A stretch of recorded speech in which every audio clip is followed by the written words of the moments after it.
Jumbee by Henry S. Whitehead. Recorded by Benjamin Tucker. Jumbee. Mr. Granville Lee, a Virginian of Virginians coming out of the World War with a lung wasted and scorched by mustard gas, was recommended by his physician to spend a winter in the spice and balm climate of the Lesser Antilles, the lower islands of the West Indian archipelago. He chose one of the American islands, St. Croix, the old Santa Cruz island of the Holy Cross, named by Columbus himself on his second voyage, once famous for its rum. It was to Jaffray de Silva that Mr. Lee at last turned for definite information about the local magic, information which, after a 2 months' residence accompanied with marked improvement in his general health, he had come to regard as imperative, from the wedding glimpses he had received of his persistence on the island. Contact with local customs, too, had sufficiently blunted his inherited sensibilities to make him almost comfortable as he sat with Mr. de Silva on the cool gallery of the gentleman's beautiful house, in the shade of 40 years' growth of bougainvillea on a certain afternoon. It was the restful, gossipy period between 5 o'clock and dinner time. A glass jug of foaming rum swizzle stood on the table between them. "But tell me, Mr. de Silva," he urged as he absorbed his second glass of the cooling mild drink, "have you ever actually been confronted with a Jumbee? Ever really seen one? You say quite frankly that you believe in them." This was not the first question about Jumbees that Mr. Lee had asked. He had consulted planters, he had spoken of the matter of Jumbees with courteous, intelligent, colored storekeepers about the town, and even in Christiansted, St. Croix's other larger town on the north side of the island.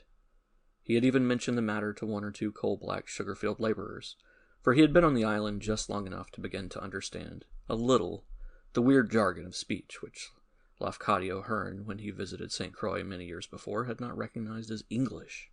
There had been marked differences in what he had been told. The planters and storekeepers had smiled, though with varying degrees of intensity, and had replied that the Danes had invented Jumbees to keep their estate laborers indoors after nightfall, thus ensuring a proper night's sleep for them, and minimizing the depredations upon growing crops. The laborers whom he had asked had rolled their eyes somewhat, but, it being broad daylight at the time of the inquiries, they had broken their impassive gravity with smiles, and sought to impress Mr. Lee with their lofty contempt for the beliefs of their fellow blacks, and with queerly phrased assurances that Jumbee is a figment of the imagination. Nevertheless, Mr. Lee was not satisfied. There was something here that he seemed to be missing, something extremely interesting, too, it appeared to him. Something very different from Brer Rabbit and similar tales of his own remembered childhood in Virginia. Once, too, he had been reading a book about Martinique and Guadeloupe, those ancient jewels of France's crown, and he had not read far before he met the word zombie. After that he knew at least that the Danes had not invented the Jumbee. He heard, though vaguely, of the laborers' belief that Sven Garrick, who had long ago gone back to his home in Sweden, and Garrity, one of the smaller planters now on the island, were wolves. Lycanthropy, animal metamorphosis. It appeared formed part of this strange texture of local belief. Mr. Jaffray de Silva was 1/8 African.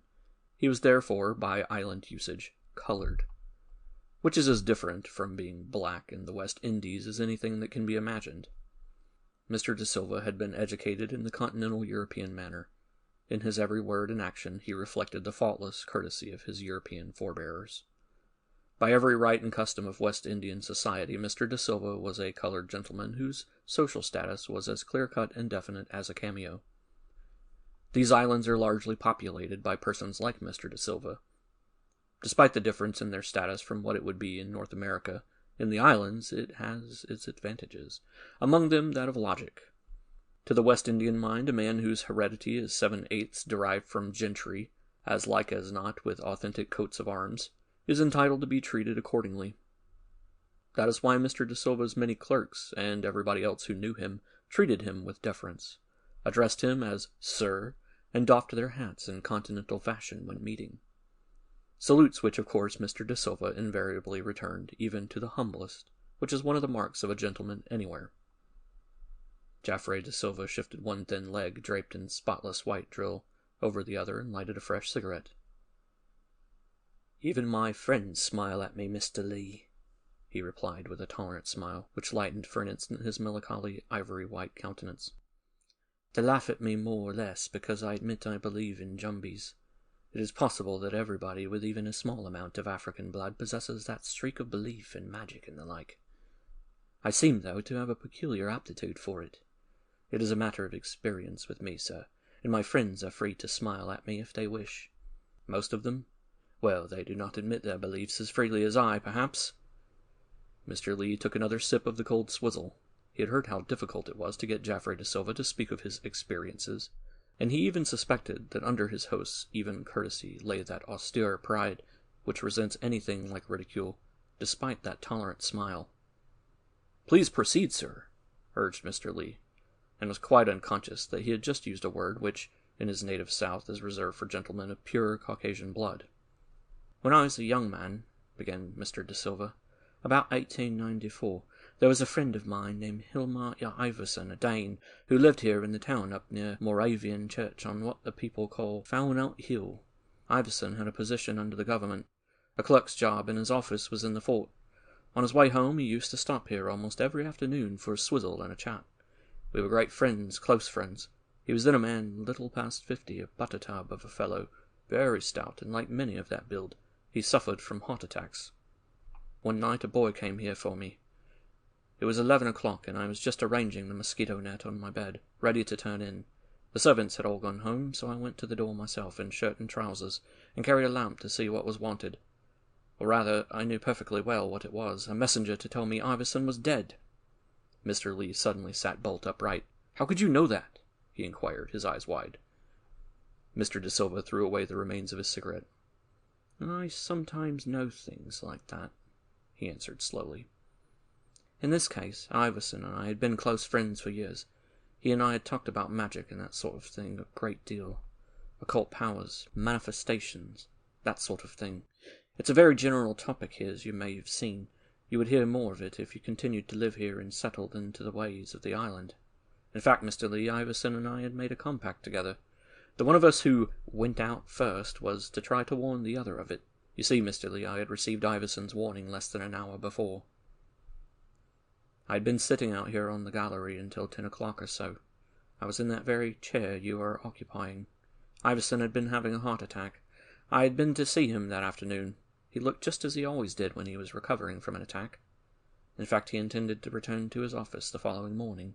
Neither of us, I am sure, had given a thought to the possibility of a sudden sinking spell. We had not even referred to our agreement. Well, it was about 10 o'clock, as I've said, when all of a sudden I heard Iverson coming along through the yard below there, toward the house along that gravel path. He had apparently come through the gate from the Kongensgade, the King Street, as they call it nowadays, and I could hear his heavy step on the gravel very plainly. He had a slight limp. Heavy crunch, light crunch, heavy crunch, light crunch, plod, plod, plod, plod. Old Iverson to the life. There was no mistaking his step. There was no moon that night. The half of a waning moon was due to show itself an hour and a half later, but just then it was virtually pitch black down there in the garden. I got up out of my chair and walked over to the top of the steps. To tell you the truth, Mr. Lee, I rather suspected. I have a kind of aptitude for that sort of thing, that it was not Iverson himself. How shall I express it? I had the idea from somewhere inside me that it was Iverson trying to keep our agreement. My instinct assured me that he had just died. I cannot tell you how I knew it, but such was the case, Mr. Lee. So I waited over there just behind you at the top of the steps. The footfalls came along steadily. At the foot of the steps, out of the shadow of the hibiscus bushes, it was a trifle less black than farther down the path. There was a faint illumination, too, from a lamp inside the house. I knew that if it were Iverson himself, I should be able to see him when the footsteps passed out of the deep shadow of the bushes. I did not speak. The footfalls came along toward that point and past it. I strained my eyes through the gloom, and I knew I could see nothing. Then I knew, Mr. Lee, that Iverson had died and that he was keeping his agreement. I came back here and sat down in my chair and waited. The footfalls began to come up the steps. They came along the floor of the gallery, straight towards me. They stopped here, Mr. Lee. Just beside me. I could feel Iverson standing here, Mr. Lee. Mr. De Silva pointed to the floor with his slim, rather elegant hand. Suddenly, in the dead quiet, I could feel my hair stand up all over my scalp, straight and stiff. The chills started to run down my back and up again, Mr. Lee. I shook like a man with the ague, sitting here in my chair. I said, "Iverson, I understand. Iverson, I'm afraid." My teeth were chattering like castanets, Mr. Lee. I said, "Iverson, please go. You've kept the agreement. I am sorry. I'm afraid, Iverson. The flesh is weak. I'm not afraid of you, Iverson, old friend. But you will understand, man, it's not ordinary fear. My intellect is all right, Iverson, but I'm badly panic-stricken, so please go, my friend." There had been silence, Mr. Lee, as I've said before I began to speak to Iverson, for the footsteps had stopped here beside me. But when I said that, and asked my friend to go, I could feel that he went at once, and I knew that he had understood how I meant it. It was suddenly, Mr. Lee, as though there had never been any footsteps, if you see what I mean. It is hard to put into words. I dare say if I had been one of the labourers, I should have been halfway to Christianstead through the estates, Mr. Lee, but I was not so frightened that I could not stand my ground.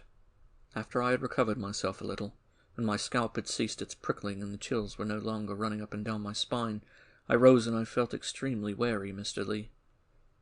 It had been exhausting, and I came into the house and drank a large tot of French brandy, and then I felt better, more like myself. I took my hurricane lantern and lighted it, and stepped down the path toward the gate leading to the Kongensgade. There was one thing I wished to see down there at the end of the garden. I wanted to see if the gate was fastened, Mr. Lee. It was. That huge iron staple that you noticed was in place. It had been used to fasten that old gate since some time in the 18th century, I imagine. I had not supposed anyone had opened the gate, Mr. Lee, but now I knew. There were no footprints in the gravel, Mr. Lee. I looked carefully. The marks of the bush broom, where the houseboy had swept the path on his way back from closing the gate, were undisturbed, Mr. Lee. I was satisfied, and no longer even a little frightened. I came back here and sat down and thought about my long friendship with old Iverson. I felt very sad to know that I should not see him alive again. He would never stop here again afternoons for a swizzle and a chat. About 11 o'clock I went inside the house and was preparing for bed when the rapping came at the front door. You see, Mr. Lee, I knew at once what it would mean. I went to the door in shirt and trousers and stocking feet carrying a lamp. We did not have electric light in those days. At the door stood Iverson's houseboy, a young fellow about 18. He was half asleep and very much upset. He cut his eyes at me and said nothing. "What is it, man?" I asked the boy. "Mr. Iverson sent ax you, sir. Please come to the house. Mr. Iverson die, sir." "What time Mr. Iverson die, mon? You hear?" "I ain't able to say what o'clock, sir. Mistress Iverson come wake me where I sleep in a room in the yard, sir, and say me please call you. I think he die about an hour ago, sir." I put on my shoes again and the rest of my clothes and picked up a St. Kitts supplejack. I'll get you one. It's one of those limber grapevine walking sticks, a handy thing on a dark night. I started with the boy for Iverson's house. When we had arrived almost at the Moravian church, I saw something ahead near the roadside. It was then about 11:15, and the streets were deserted. What I saw made me curious to test something. I paused and told the boy to run on ahead and tell Mrs. Iverson I would be there shortly. The boy started to trot ahead. He was pure black, Mr. Lee, but he went past what I saw without noticing it. He swerved a little away from it, and I think perhaps he slightly quickened his pace just at that point, but that was all. "What did you see?" asked Mr. Lee, interrupting. He spoke a trifle breathlessly. His left lung was as yet far from being healed. "The hanging Jumbee," replied Mr. De Silva in his usual tones. "Yes, there at the side of the road were 3 Jumbees. There's a reference to that in the history of Stuart McCann. Perhaps you've run across that, eh?" Mr. Lee nodded, and Mr. De Silva quoted, "There they hung, though no ladders rung supported their dangling feet." And there's another line in the history, he continued smiling, which describes a typical group of hanging Jumbee. "Maiden, man-child, and shrew." Well, there were the usual 3 Jumbees apparently hanging in the air. It wasn't very light, but I could make out a boy of about 12, a young girl, and a shriveled old woman. What the author of the history of Stuart McCann meant by the word shrew. He told me himself, by the way, Mr. Lee, that he had put feet on his Jumbees mostly for the sake of convenient rhyme. Poetic license. The hanging Jumbee have no feet. It is one of their peculiarities. Their legs stop at the ankles. They have abnormally long, thin legs, African legs. They are always black, you know. Their feet, if they have them, are always hidden in a kind of mist that lies along the ground whenever one sees them. They shift and weave as a full-blooded African does, standing on one foot and resting the other. You've noticed that, of course, while scratching the supporting ankle with the toes of the other foot. They do not swing in the sense that they seem to be swung on a rope. That is not what it means. They do not twirl about. But they do always face the oncomer. I walked on slowly and past them, and they kept their faces to me as they always do. I'm used to that. I went up the steps of the house to the front gallery and found Mrs. Iverson waiting for me. Her sister was with her too. I remained sitting with them for the best part of an hour. Then 2 old black women who had been sent for into the country arrived. These were 2 old women who were accustomed to prepare the dead for burial. Then I persuaded the ladies to retire and started to come home myself. It was a little past midnight, perhaps 12:15. I picked out my own hat from 2 or 3 poor old Iversons that were hanging on the rack, took my supplejack, and stepped out of the door onto the little stone gallery at the head of the steps. There are about 12 or 13 steps from the gallery down to the street. As I started down them, I noticed a 3rd old black woman sitting all huddled together on the bottom step, with her back to me. I thought at once this must be some old crone who lived with the other 2, the preparers of the dead. I imagined that she had been afraid to remain alone in their cabin, and so had accompanied them into the town. They are like children, you know, in some ways, and that, feeling too humble to come into the house, she had sat down to wait on the step and had fallen asleep. You've heard their proverbs, have you not? There's one that exactly fits the situation that I had imagined. Cockroach no wear crock and boot when he creep in fowl house. It means, be very reserved when in the presence of your betters. Quaint, rather, the poor souls. I started to walk down the steps toward the old woman. That scant half-moon had come up into the sky while I had been sitting with the ladies, and by its light everything was fairly sharply defined. I could see that old woman as plainly as I can see you now, Mr. Lee. In fact, I was looking directly at the poor old creature as I came down the steps, and fumbling in my pocket for a few coppers for tobacco and sugar, as they say. I was wondering, indeed, why she was not by this time on her feet and making one of their queer little bobbing bows. Cockroach bow to fowl, as they might say. It seemed this old woman must have fallen into a very deep sleep, for she had not moved at all, although ordinarily she would have heard me. For that night was deathly still, and their hearing is extraordinarily acute, like a cat's or a dog's. I remember that the fragrance from Mrs. Iverson's tuberoses and pots in the gallery railing was pouring out in a stream that night, making a greeting for the moon. It was almost overpowering. Just as I was putting my foot on the 5th step, there came a tiny little puff of fresh breeze from somewhere in the hills behind Iverson's house. It rustled the dry fronds of a palm tree that was growing beside the steps. I turned my head in that direction for an instant.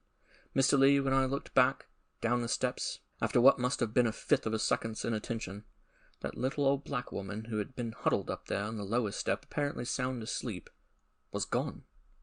She had vanished, utterly, and Mr. Lee, a little white dog about the size of a French poodle, was bounding up the steps toward me.